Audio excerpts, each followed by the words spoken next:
어느 의사 아버지가 병에 걸렸습니다. 중병에 걸려서 참 고치기가 어려운 병에 걸렸습니다. 그런데 그 아버지가 많은 사람들, 많은 의사들이 있음에도 불구하고 아들에게 자신의 어떤 병치료를 맡기게 됐습니다. 그러면서 하는 얘기, 아들아, 아버지라고 해서 너무 부담 가지면 안 된다. 그저 최선을 다해라. 최선을 다해서 아버지를 치료할 수 있도록 노력만 하면 된다. 그 결과에 대해서는 내가 묻지를 않겠다. 그러나 만약에 네가 나를 치료하지 못하고 나를 세상을 떠나게 한다면 홀로 남겨진 너희 어머니는 평생 네가 모셔야 될 것이다 라고 얘기했더니 의사 선생님이 부인과 자녀들을 다 데리고 차례 예배 나오고 모든 예배 다 나와서 기도하면서 아버지를 결국은 고쳤다. 이런 얘기가 있습니다. 감동적입니까? 유머입니까? 유머를 했는데도 감동된다. 나도 그런 자녀 있었으면 좋겠다. 아들아, 최선을 다해라. 나 못 고치고 죽으면 네 엄마 네가 모셔야 된다 그랬더니 열심히 기도하고 최선을 다해서 아버지 살렸다고 이야기가 있습니다, 여러분. 왜요? 아버지 살려놔야 어머니 평생 동안 안 모시죠. 그러니까 최선을 다했다. 이런 얘기 있습니다. 씁쓸한 유머이기도 합니다만은 무슨 일이든지 최선을 다하는 것은 굉장히 중요합니다. 최선을 다하는 어떤 과정 속에 좋은 결과가 있는 게 있죠. 그렇지만 여러분, 꿩 잡는 게 매라는 얘기도 있죠. 꿩을 잡으면 무조건 매입니다. 혹시 참새가 날아가다가 꿩하고 딱 부딪혔는데 꿩의 급소에 부딪혀서 꿩이 떨어졌습니다. 그럼 참새가 매가 되는 겁니다. 그래서 과정은 중요하지 않고 결과만 놓고 그것이다라고 말하는 우리 속담, 꿩 잡는 게 매, 이런 얘기가 있습니다. 그래서 결과를 중요하게 여길 때는 바로 이 속담을, 그러나 우리는 많은 경우 최선을 다할 것을 사람들에게 요구하고 있습니다. 여러분, 과정이 중요합니까? 아니면 결과가 중요할까요? 둘 다 중요하다고 또 말씀하실 날이죠. 그럼 하나님은 과정을 보실까요? 결과를 보실까요? 두 가지 다 보신다. 또 이럴 날이죠. 과정을 보신다. 과정을 보신다. 하나님은 중심을 보실까요? 외모를 보실까요? 중심. 대부분 외모에 자신 없는 분들이 여기서는 힘을 주어 중심 보신다고 그래요. 중심 보신다. 중심을 보시는 줄 믿습니다, 여러분. 이 외모에 출중한 분들은 외모도 보실 거예요. 이러지만 중심을 보신다고 힘주어 말씀하시는 여러분들의 상태는 어떤지 제가 가히 짐작할 수 있습니다. 여러분, 다윗이 평생토록 쫓기는 인생을 사실 많이 살았습니다.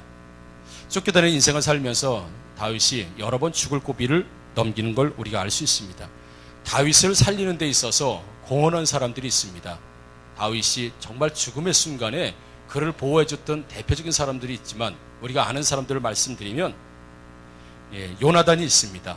그리고 또 사무엘이 있고 오늘 본문에 나오는 미갈이 있습니다.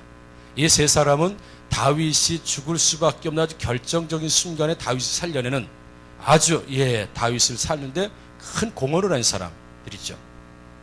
우리 사무엘상 19장 18절에 보게 되면 다윗이 도피하여 라마로 가서 사무엘에게로 나아가서 사울이 자기에게 행한 일을 다 전하였고 다윗과 사무엘이 나이엇으로 가서 살았더라 라는 말씀이 있습니다. 이 말씀을 통해서 사무엘은 전체적인 사무엘의 인생 동안에 다윗을 보호하고 함께했지만 특별히 오늘 본문 이후에 도망을 쳐서 아주 급한 자신의 어떤 생명의 위협을 느낄 때 가장 먼저 찾아갔던 사람이 누구냐? 바로 사무엘입니다. 그래서 사무엘은 다윗을 받아들이고 보호해 주어서 그를 다른 곳, 즉 아까 말씀드린 대로 다른 곳으로 피해서 그 나요스로 피해서 다윗을 살려주고 함께 사는 사무엘의 모습을 볼 수 있습니다. 아주 생명의 은인이죠. 만약에 사무엘이 받아주지 않고 신고했다고 한다면 아무도 사울의 전령들의 군인들이 와서 다윗을 잡아서 반드시 죽였을 그런 결과를 아마 나타냈을 것입니다. 또한 요나단은 어떻습니까? 우리 20장 12, 13절 보게 되면 요나단이 다윗에게 이르되 이스라엘 하나님 여호와께서 증언하시거니와 내가 내일이나 모레 이맘때 내가 아버지를 살펴서 너 다윗에 대한 의향이 선하면 내가 사람을 보내 내게 알리지 않겠느냐? 그러나 만일 내 아버지께서 너를 해치려 하는데도 내가 이 일을 내게 알려주어 너를 평안히 가게 하지 아니하면 여호와께서 요나단에게 벌을 내리시고 또 내리시기를 원하노라 라고 하면서 요나단이 다윗에게 내가 아버지의 중심의 마음을 잘 살펴서 아버지가 너에 대한 계획이 어떤 줄 내가 잘 살핀 후에 정확히 파악한 후에 내가 너에게 알려주겠다.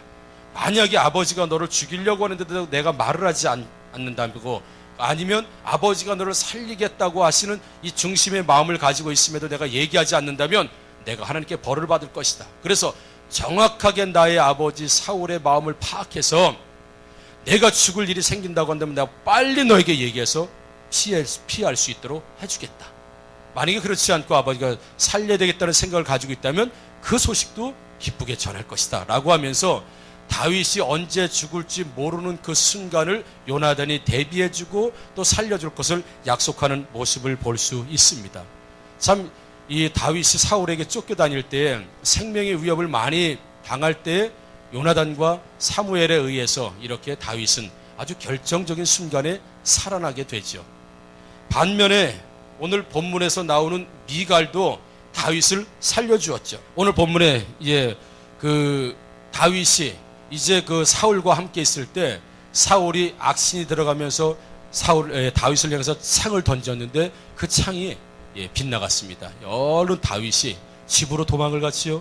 집으로 도망갔다는 소식을 사람들이 사울 왕에게 말해 주었습니다. 그래서 사울 왕은 전령들을 보내고 군사들을 보내서 야 집에 있는 다윗을 죽이고 와라 라고 하는 이런 명령을 내리게 되죠.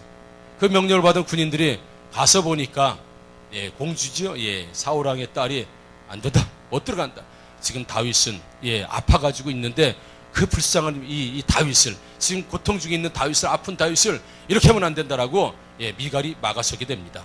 그럴 때 군인들이 다시 사울 왕에게 가서 여차저차해서 저차저차해서 이래서 못 지키고 왔습니다. 이런 괘씸한 것들. 그러면은 아예 침상째 들고 와라. 보호해주지 말고 아예 침대째 들고 와라. 라고 합니다. 그럴 때 미갈이 아주 꾀를 내죠.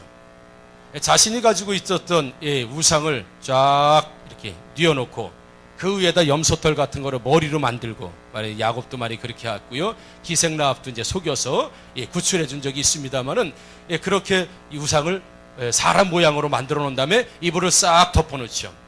그리고 나서 군인들이 비켜서 쉬자 그러고 이 다윗의 침상을 들고 갔습니다. 그리고 사울 왕이 가서 가져왔습니다. 당신의 원수가 여기 있습니다. 그래, 야 이불을 젖혀라. 그러고 싹 젖혔더니 이상한 우상이 하나 염소털을 뒤집어 쓰고 누워 있는 겁니다. 뭐야, 너 미갈 이리 와라. 네가 내 딸이냐 원수냐? 어째서 이런 일을 했느냐? 아버지, 나도 일하고 싶어서 일했겠습니까?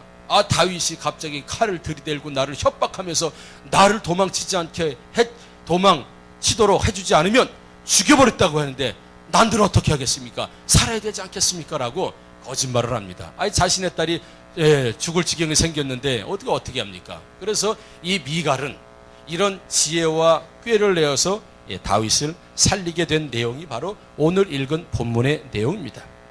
그런데 조금 전에 말씀드렸던 요나단과 또 사무엘이 그 다윗과 연관되면서 다윗의 생명과 연관되면서 보여줬던 어떤 하나님의 사람의 모습과는 다르게 이 미갈은 이 이후에 다윗을 살려주는 생명의 은인이 되었음에도 불구하고 사무엘하 6장 16절에 말씀에 보게 되면 여호와의 궤가 다윗성으로 들어올 때 사울의 딸 미갈이 창으로 내려다보다가 다윗 왕이 여호와 앞에서 뛰놀며 춤추는 것을 보고 심중에 그를 업신여기니라. 다윗이 법궤가 들어오는 걸 보고 너무너무 기뻐서 춤을 추는 걸 보면서 아니 한나라의 왕이 저게 채통머리 없이 저게 뭐야 라고 하면서 업신여겼다고 했습니다. 하찮게 여겼다고 했어요. 누가요? 미갈이 그 다윗의 모습을 업신여겼습니다.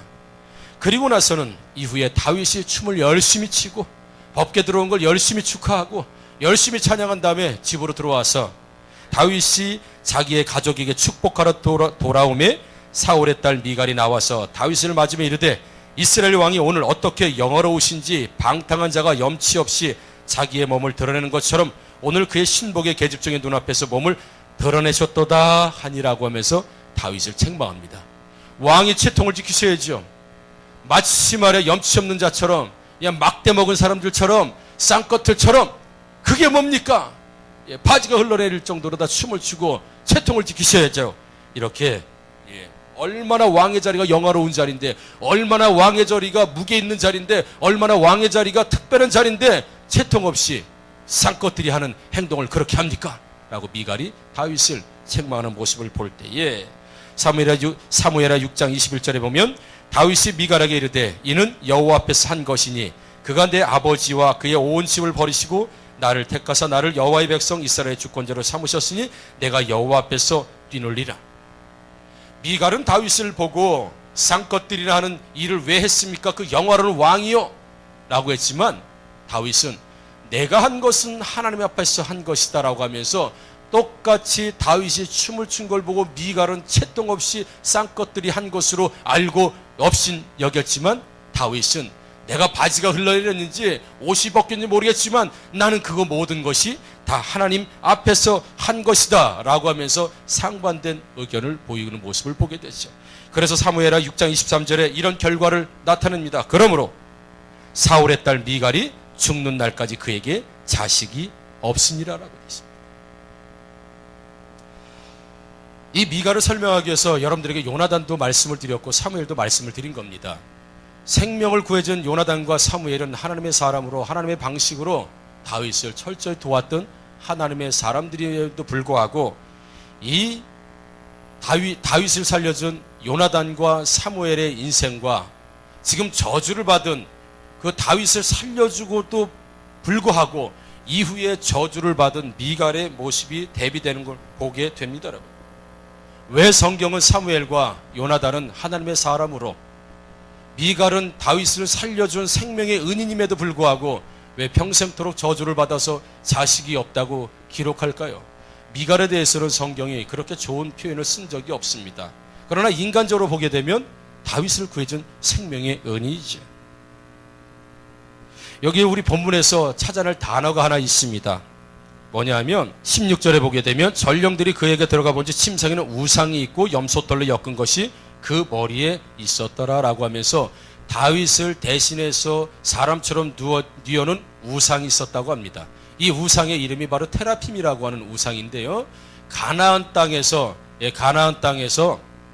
자신의 가정의 수호신, 가정을 지켜주는 수호신으로 섬겼던 것이 바로 테라핌 이 우상입니다. 여기서 우리는 미갈의 영적 상태를 우리가 볼 수가 있죠.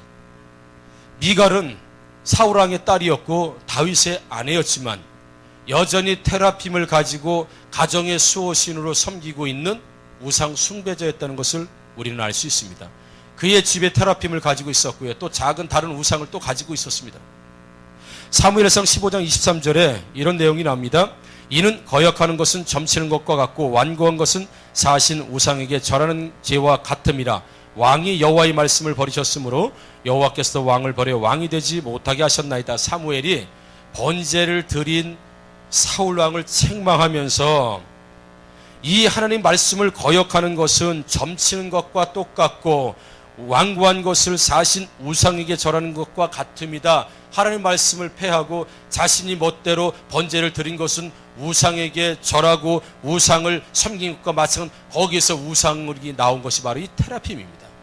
사무엘이 그 사울왕을 책망할 때 말씀했었던 그 우상과 오늘 미갈이 가지고 있었던, 그래서 다윗을 구하는 데 썼던 그 우상이 똑같은 테라핌이라는 것. 그래서 이 미갈은 평소에도 테라핌을 가지고 우상을 섬기고 하나님을 섬기기보다는 우상 숭배자였다는 것을 보게 되죠. 여러분, 결과가 아무리 좋다고 해서 하나님의 방식, 하나님의 사람의 방식이 아니면 결과가 아무리 만족스럽다 하더라도 성경의 지지를 못 받는 것을 여러분 믿으시기 바랍니다. 믿으시기 바랍니다. 아무리 미갈이 다윗을 구해준 생명의 은인이고 다윗을 왕되게 하는 결정적인 어떤 역할을 했을지라도 그가 우상 숭배자였고 하나님의 일을 하는데 쓰임 것이 무엇이 쓰였다고요? 우상을 가지고 하나님의 일을 하는데 썼단 말입니다. 우상 숭배자가 자신이 가지고 있던 우상을 가지고 하나님의 일을 한 그것, 하나님은 귀하게 보시는 것이 아니죠. 하나님의 일을 하는 데는 세상의 방식으로 해서는 안 됩니다. 하나님의 일을 하는 데 세상의 지혜로 해서는 안 됩니다. 그래서 세상에서 높은 자리에 있다고 해서 교회에서도 반드시 높은 자리에 있어야 될 이유가 없는 것이 바로 거기에 있어요. 고학력을 가지고 있다고 해서 고학력이 맡아야 되는 일이 따로 있는 게 교회는 아닙니다. 재력을 가지고 있는 사람이 있다고 해서 그 재력을 가지고 있는 사람이 교회 안에서 재력을 가지고 있는 사람만이 감당할 일이 따로 있는 게 아니라는 겁니다. 그러나 여전히 교회와 믿는 가정과 공동체 안에서도 고학력 많이 배운 사람 똑같은 거구나. 재력 있는 사람 부자 똑같은 거지요. 힘 있는 자, 강한 자, 권력 있는 자, 명예로운 자가 세상에서 권력과 명예가 대단한 힘을 주고 세상을 살아가는 어떤 지름길에 인생을 약속한다 하더라도 교회 안에서는 아니라는 겁니다. 세상에서 대우받던 그 지혜를 가지고 교회 안에 와서 그대로 세상의 논리대로 지혜대로 교회 일은 안 된다. 하나님은 안 된다. 아무리 그가 지혜로워서 세상의 방식으로 교회를 이끌고 리더가 되고 그런 분위기를 만들어서 좋은 결과를 나타냈다 하더라도 아까 어느 분이 그렇게 말씀하셨죠. 하나님은 중심을 보십니다. 하나님은 과정을 보시지 결과를 보시지 않습니다. 맞습니다. 결과는 누가? 하나님이 만드시는 줄 믿습니다. 여러분, 결과는 하나님이 만드시는 것이요 사람이 만드는 게 아니. 하나님이 보시는 건 뭐예요? 과정입니다. 순종의 과정이요, 기도의 과정이요, 성령 충만의 과정인 줄 여러분 믿으시기 바랍니다. 여러분, 과정은 무시하고 좋은 결과만 만약에 나타냈다면 우리는 은혜에 근무하는 사람이 재정을 보아야 됩니다. 강단에서 학교에서 가르치는 교수가 와서 여러분들에게 말씀을 전해야 되고 여러분들을 가르쳐야 됩니다. 교회 재정 이런 일들을 감당하려면 부자가 와서 그 사람이 교회 모든 것들을 쥐고 재정으로 일을 해야 됩니다. 그러나 하나님은 그것을 허락하지 않으세요. 세상 것 교회 가지고 들어오지 말라. 우상 교회 안에 들고 들어오지 말라. 일전에 사역하던 교회에서 어느 집사님이 목사님, 그때는 전사님 식사 대접 한번 해드릴 테니까 좀 나오시죠. 그래가지고 이 짠돌이가 웬일이지? 갔습니다. 대우가 그냥 극진해요. 드시라고 이것도 좀 드시고요, 저것도 드시고 그래 계속 제 앞으로 밀면서 집사님 뭐 좋은 일이 있으신가 봐요.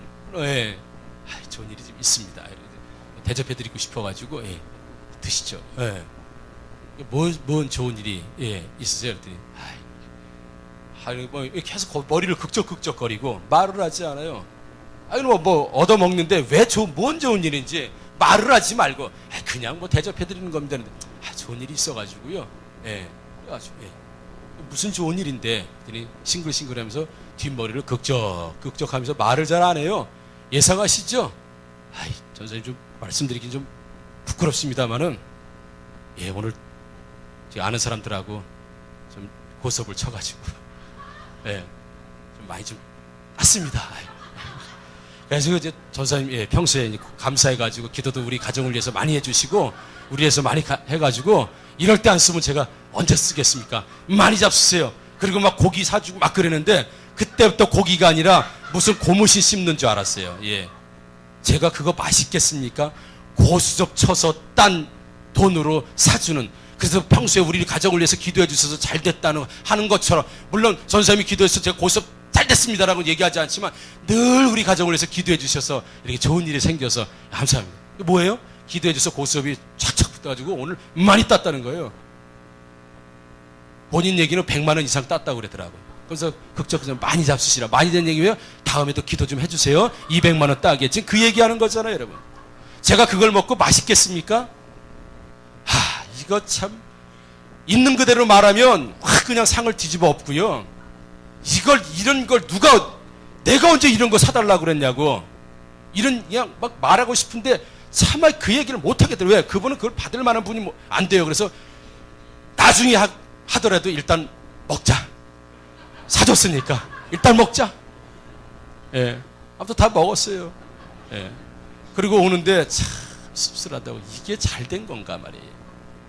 고수업을 쳐가지고 그날 100만 원 이상을 따서 전사님의 식사 대접을 해주는 게 이게 맞는 거냐 이거죠. 그분은 식사 대접만 생각하는 거예요. 왜?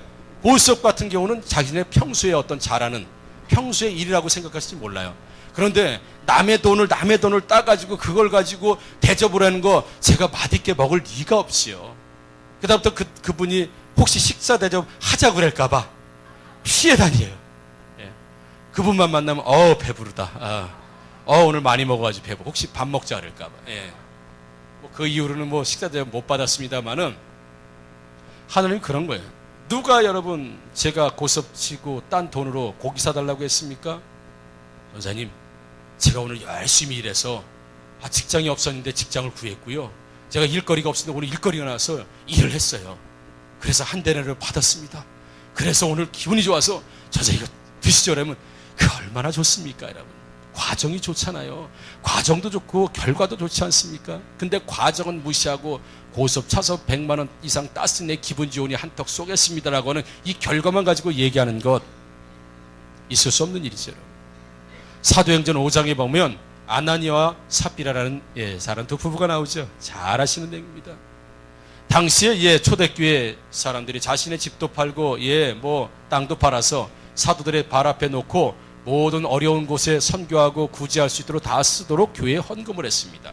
그럴 때 아나니아와 삽비라도 보니까 저 부부도 하고 저 사람도 안 해? 나는 안 할 수 없잖아 라고 하는 불순한 동기고 시작된 헌금. 그래서 땅을 다 팔았는데 이건 자원하는 마음이 아니었기 때문에 당연히 아깝죠. 절반만 드린 것도 아마 대단히 노력을 했을 거라는 생각이 들어요. 그런데 헌금을 하고 나서 사도들의 발 앞에 넣었을 때 이게 다냐? 베드로 할 때 전부 답니다. 예의 못된 것. 왜 성령을 속이느냐? 라고 하면서 즉시 부부가 그냥 다 거기서 직사하고 죽어버리죠 여러분. 결과만 놓고 본다면 헌금했습니다. 그것도 집을 팔아서 땅을 팔아서 절반 헌금했습니다. 영적 질투로 시작된 이 헌금, 남들이 하기 때문에 어쩔 수 없이 했던 이 헌금, 우열이 가려질까봐 열등감에 시달리지 않기 위해서 우월감을 가지기 위해서 시작했던 이 헌금, 하나님은 중심을 보시기 때문에 받지 않으셨던 그 절반이 5억인지 10억인지 20억인지는 알 수 없겠지만 하나님은 그걸 받지 않으셨다는 것이죠. 왜요? 과정이 좋지 않아요. 과정이 하나님 원하시는 과정이 아닙니다. 순수한 동기가 아닙니다. 여러분 교회 안에서 사역을 하시고 봉사하시고 섬길 때에 이걸 안 하면 목사님한테 혼날까봐 아니면 내 체면 때문에 다른 사람이 하니까 마지 못해서 하는 것, 아무리 좋은 결과를 난다 하더라도 교회가 번쩍번쩍 빛이 난다 하더라도 그분이 헌금해서 그 헌금이 올바른 저 교회에 어려운 것이 혹 쓰여진다 하더라도 이미 그분의 마음속에 동기가 불순한 동기가 있었고 온전한 동기가 아니었다면 이미 하나님은 받으시지 않는다는 것을 오늘 본문을 통해서도 볼 수 있습니다. 그래서 사도행전적 교회를 꿈꾼다라고 하는 고 하영주 목사님이 이 책에 보면 이 사도행전 5장에 대해서 늘 궁금했다는 거예요. 왜 하나님께서는 그래도 그렇지 안 드린 사람들도 많은데 그래도 반을 드린 이 부부 그래도 좀 봐주셔야 되지 않을까? 반이나 드렸는데 왜 하나님께서는 이런 극단적이고 잔인한 방법으로 그들을 죽이셨을까? 그러면서 하영주 목사님이 깨달은 것이 이렇다고 했습니다. 미래의 교회에서 거룩과 정직과 순결보다 더 중요한 가치는 없다는 것을 알려주시기 위해서다. 그렇게 책에 쓰고 있습니다. 왜 이 극단적인 방법으로 헌금을 드리고 즉사하게 만들었느냐?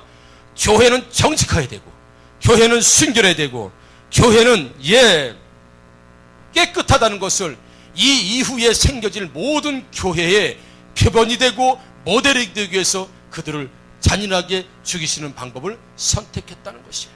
어디 감히 하나님 앞에서 중심을 다하지 못하고 불순하고 깨끗하지 못한 방법과 속임수, 이런 순수하지 못한 동기로 하나님의 교회에서 어떤 위치를 차지하려고 우월감을 가지려고 하는 것은 하나님은 절대 용납하지 않겠다라고 하는 하나님의 경고의 메시지를 이후에 모든 생겨나는 교회에 주시기 위해서 이런 잔인하고 극단적인 방법을 선택하셨다. 다윗과 미가를 비교하면서 여러분 말씀을 마치겠습니다.